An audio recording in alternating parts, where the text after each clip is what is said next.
এই উম্মত তো এক নেকি দিয়া জান্নাতে যাবে। কয় নেকি দিয়া? একটা নেকি দিয়া জান্নাতে যাবে এই উম্মত। অন্য উম্মতের কথা জানি না আমি, এই উম্মত এক নেকি দিয়া জান্নাতে যাবে। নবীর একটা আদর্শের কারণে জান্নাতে যাবে। সিরত মানি আদর্শ। আর এটা আমরা কদমে কদমে মুহতাজ। কেননা এই ছোট জীবনটা যদি গ্রহণযোগ্যতা পর্যন্ত পৌঁছাইতে হয় আল্লাহর কাছে, চাই নারী হই, চাই যুবক হই, চাই বৃদ্ধ হই, যেই মানুষই হই না কেন, যেখানেরই হই না কেন, যেই বাসারই হই না কেন, যেই বর্ণেরই হই না কেন, যেই পেশারই হই না কেন, যেই সোসাইটিরই হই না কেন, এই জীবনটাকে যদি গ্রহণযোগ্যতা পর্যন্ত পৌঁছাইতে হয় কার কাছে? দুনিয়াওয়ালাদের কাছে না, মালিকের কাছে, যিনি এক ফোঁটা পানির থেকে অস্তিত্ব দিছেন, যার কাছে আবার আমাদেরকে ফিরা যেতে হবে। পালানের কোনো সুযোগ নাই। এই জন্যই কোরআন আমাদেরকে বোঝায় আইনাল মাফার। আল্লাহ বলতেছে কোথায় ভাগবে তুমি, বলো কোথায় ভাগবে? কবির কথাই সত্য, যদিও নাকি পালাও তুমি আকাশেতে লাগিয়ে সিঁড়ি, সিঁড়ি লাগাও যদি আকাশে চলে যাও, তো আল্লাহ বলে তোমার বাগার কোনো সুযোগ নাই। কেননা ইল্লা বিসুলতান, ওইখানেও আমার রাজত্ব, এইখানেও আমার রাজত্ব, ডাইনো আমার রাজত্ব, বামে আগে পিছে উপরে নিচে সর্বত্র আমার রাজত্ব। আমার রাজত্বের বাহিরে যাওয়ার ক্ষমতা তোমাদের নাই। দ্বিতীয় কথা এটো, আইনা আনা মাআকুম আইনা মা কুনতুম, যেখানে যাবে ওইখানে আমি সঙ্গে থাকব। আমাকে দূর করতে পারবে না। যদি করো তাহলে তুমি থাকবে না, তোমার অস্তিত্বই থাকবে না।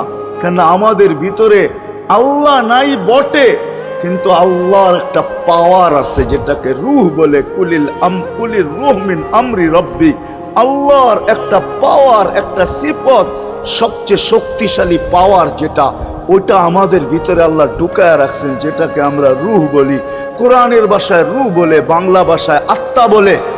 যেটাকে আমরা আত্মা বলি ওটা আল্লাহর হুকুম ছাড়া কিছু না। আল্লাহ বলে ওটা মনে করে নাও আমি তোমার ভিতরে আছি, কেন এটা আমারই জিনিস। কুলির রূহ মিন আমরি রব্বি, আমাকে পৃথক করলে আর তুমি থাকবে না। তখন তোমার চক্ষু থাকবে আইন লা তানজুর, তোমার চক্ষু থাকবে দেখবে না। উদুন লা তাসমা, কান থাকবে শুনবে না। লিসান লা তান্ত্রিক, জবান থাকবে কিন্তু জিহ্বা থাকবে কিন্তু বলবে না। আকলুন লা তুমাইয়িজ, তোমার মগজ থাকবে ভালো মন্দ বুঝবে না। কলব লা তাতাফাক্কার, দিল থাকবে কিন্তু চিন্তা করার ক্ষমতা তোমার থাকবে না। ইয়াত লা তাফতিশ, হাত থাকবে ধরবে না। রিজল লা তামশি, পাও থাকবে চলবে না। তুমি হবে লাশ। লাশ। ওই আল্লাহ পর্যন্ত যদি গ্রহণযোগ্যতায় পৌঁছাইতে হয়, ওইখান থেকে বাহির হয়ে গেছি, ভালো তো বাসি কিন্তু আগেরটুকু জানি না। ও মেরে দোস্ত, শুধু ভালোবাসলে চলবে না। আবু তালেবের চেয়ে বড় ভালোবাসা আপনার আমার ছিল না, ছিল না। সাহাবাদের মতো ভালোবাসা আপনার আর আমার নাই। আছে নাকি? হ্যাঁ, আবু তালেবের মতো ভালোবাসা ছিল। চলেন শর্ট করি। আবু তালেবকে নিজের হাতে আল্লাহ রসুল কবরে রাখছেন। যখন রাখতেছিলেন তখন চিৎকার দিতেছিলেন, আম্মি মা তারাক্তালি সাবিলা, চাচা কোন রাস্তা রাখলেন না আমার জন্য। বলছিলাম কলেমা পড়েন, পড়লেন না। বলছিলাম ঠোঁটটা হেলান, হেলাইলেন না। বলছিলাম চুপ থাকেন, তাও থাকলেন না। সর্বশেষ একটা চিৎকার দিলেন, আলা মিল্লাতি আব্দুল মুত্তালিব, আব্দুল মুত্তালিবের ধর্মের উপরে চলে যেতেছি। এই কথা বইলা দুনিয়ার থেকে বিদায় নিলেন। চুপও যদি থাকতেন তো আমার জন্য কোনো সুযোগ হইতো। চাচা, ও চাচা, আমার জন্য কোনো রাস্তা রাখলেন না। ভালোবাসা কাজে দিবে না।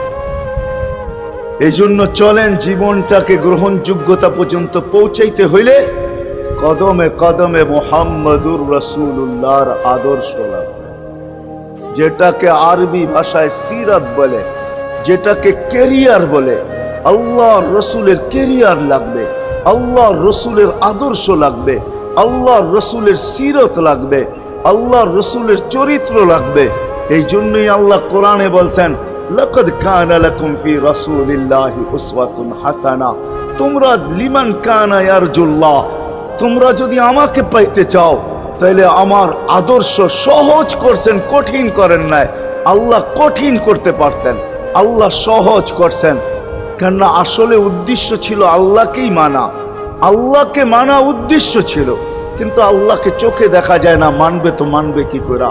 আল্লাহর কথা শোনা যায় না, তো আল্লাহকে মানবে তো মানবে কি করে?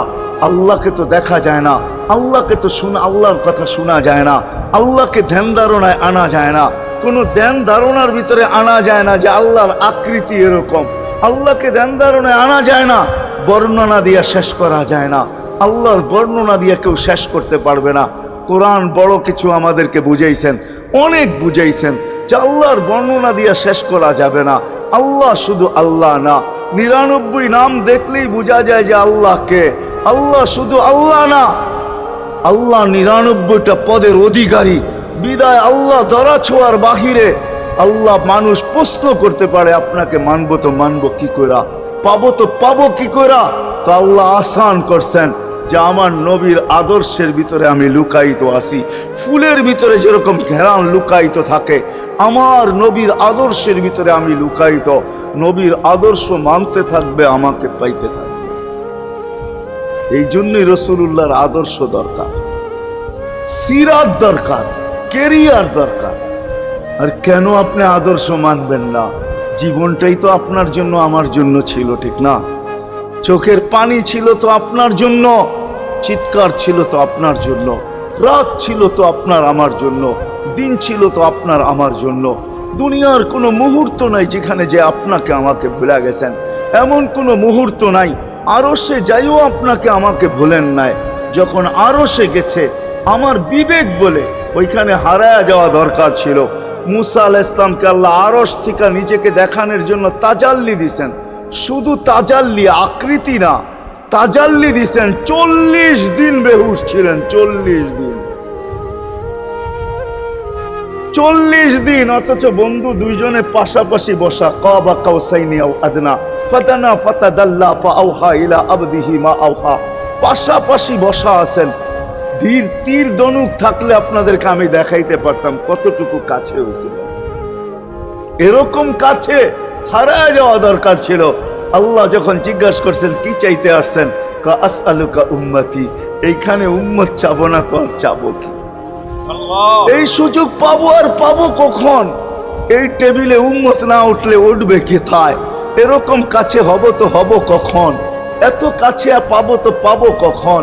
এত কাছে হব তো হব কখন? এরকম পরিবেশ হবে তো হবে কখন? আপনি এরকম খুশি আবার হবেন তো হবেন কখন? আপনি আমাকে ডাইকা নিয়ে আসছেন, মেহমান বানায়া, আপনি মেজবান, উম্মত চাই। আল্লাহ জিজ্ঞাসা করছে এইখানে উম্মত? তো যুক্তি দিতেছে আনতা রব্বুল করিম আনান নবিয়্যুর রহিম কাইফা তুদাইয়ু হাদিল উম্মাহ বাইনাল কারীমি ওয়ার রহিম। শুরুতে আপনি, শেষে আমি। শুরুতে আপনি রব্বে করিম, শেষে আমি নবী রহিম। দুইয়ের মাঝে উম্মত জাহান্নামে চলে যাবে। আমি আমার মনকে বুঝাইতে পারবো না আমি উম্মত চাই। আল্লাহ সান্ত্বনা দিতেছেন, কাসসামতুল কিয়ামাতা কিসমাইন, কিয়ামতকে 2 ভাগে ভাগ করছি। আমি জানি আপনি একাই চিৎকার দিবেন কিয়ামতের মাঠে উম্মতি উম্মতি বইলা, আর কেউ উম্মতকে স্মরণ করবে না। নবীরা তো মাকেও স্মরণ করবে না, বোনকেও স্মরণ করবে না, সবাই নাফসি নাফসি বলবে। আপনি উম্মতি বইলা চিৎকার দিবেন। বিদায় কিয়ামত আপনার আর আমার মাঝে ভাগ, আর কারো মাঝে না। সালতো তা সাফি তো সাফা, ওই দিন আপনি চাইতে থাকবেন, আমি দিতে থাকবো। আপনি সুপারিশ করবেন, আমি মঞ্জুর করতে থাকবো। লা ইউখজিকা ফি উম্মতিক, আপনার উম্মতের ব্যাপারে আপনাকে আমি লজ্জিত করব না। কোরআন আসছে আল্লাহর রাসূলের কাছে, অদ্দুহা ওয়াল লাইলি ইযা সাজা মা ওয়াদ্দাআকা রাব্বুকা ওয়া মা ক্বালা। এই সূরার ভিতরেই আছে সাউফা ইউতিকা রাব্বুকা ফাতারদা, আপনাকে আমি রাজি করে ছাড়বো। কোরআন যখন নাজিল হইতেন তো কি অবস্থা হইতো উলামারা জানে।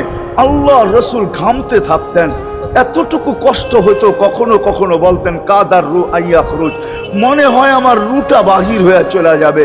ওই কষ্টের ভিতরে জিবরিল যখন সাউফা ইউতিকা রাব্বুকা ফাতারদা পড়তেছিল, ওইখানেই থামায়া দিছে, জিবরিল থামো। বলছে কেন? সূরা এখনো শেষ হয় নাই। বলছে থামো, আল্লাহ আমাকে রাজি করতে চাইতেছেন, আমি এই মুহূর্তেই আল্লাহর কাছে কিছু চাইতে চাইতেছি। বলছে তোমাকে সাক্ষী রেখা। বলছে কি চাবে? তো চিৎকার দিয়া বলতেছে ইলাহি লান আরদা, ইলাহি লান আরদা হাত্তা ইয়াকুনা ওয়াহিদ মিন উম্মতি ফিন নার। ও মাবুদ, ও এলাহি, ও আল্লাহ, এক উম্মত জাহান্নামে থাকা পর্যন্ত আপনার উপরে রাজি হব। আল্লাহ